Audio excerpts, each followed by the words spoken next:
इस कैटेगरी या इस वैरायटी के क्वेश्चंस को कैसे सोचा जाता है जब बात परसेंटेज की आती है। मान लो मैं क्वेश्चन आपको समझाऊं तो मान लो आपके पास बेसिकली कोई भी कमोडिटी है, लेट्स से ग्रेन राइस है ना। सो मान लो राइस के जो प्राइस हैं वो 25% से बढ़ गए।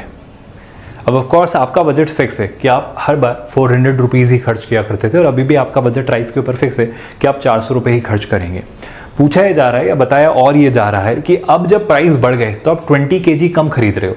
अब आप 20 kg कम खरीद पा रहे हो क्योंकि प्राइसेस बढ़ गए हैं और आपका बजट फिक्स है।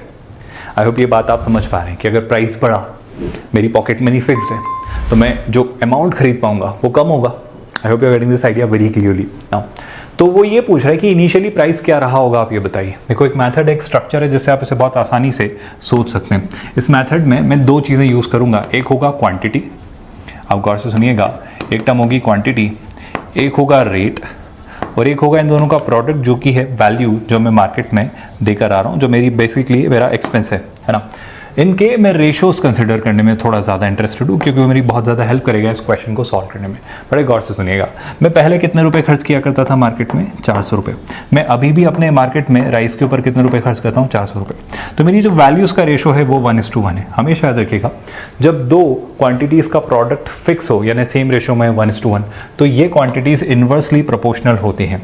ये क्वान्टिटीज़ इन्वर्सली प्रोपोर्शनल होने का मतलब है कि आप जितना ज़्यादा खरीदेंगे उतना कम रिटर्न मिलेगा, मतलब उतना जितना ज़्यादा पैसा लगाएं, मतलब बड़ा जितनी महंगी चीज़ होगी वो उतनी कम खरीद पाएंगे और जितनी सस्ती चीज़ होगी वो उतनी ज़्यादा खरीद पाएंगे अगर आपके पास बजट फिक्स है तो। आई होप ये बात आपको समझ आ रही है।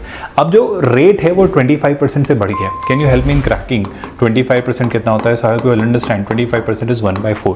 यानी पहले अगर ये आर्टिकल मुझे कितने रुपए का मिला करता था, अगर पहले आर्टिकल मुझे 4 रुपये का मिला करता था तो अब 4 पर 1 का इंक्रीमेंट यानी 5 हो गया। अभी हमने डिस्कस किया कि अगर ये प्रोडक्ट का रेशो 1:1 है तो ये 4:5, 5:4 होगा क्वांटिटी में। आई होप आप ये बात समझ पा रहे हैं। सो क्वांटिटी वाइज ये मैं 5 खरीदूंगा और ये 4।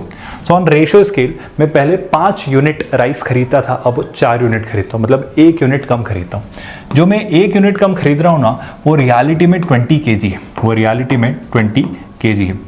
What I'm going to figure out is the multiplying factor. So अगर 1 रेशो पर एक्चुअली 20 के इक्वल है, सो मल्टीप्लाइंग फैक्टर होता है actual upon its corresponding ratio value. So 20/1 will give me 20। I hope this part is very well understood by all of you. So अभी 20 को अगर मैं 5 से मल्टीप्लाई करूं तो बड़े गौर से देखिएगा, मैं पहले एक्चुअली 100 kg राइस खरीदा करता था। अब 400 रुपये में अगर आप 100 kg राइस खरीद रहे हैं तो do you not think 400/100 will give you 4 rupees पर kg।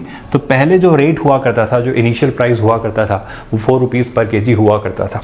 आई होप इस मेथड को, इस स्ट्रक्चर को आप बहुत भली भांति समझ पा रहे हैं कि इन क्वेश्चंस में कैसे फ्रैक्शन ऑफ सेकंड्स में आप इस क्वेश्चन को सॉल्व कर देंगे if you are comfortable with this particular idea और स्ट्रक्चर।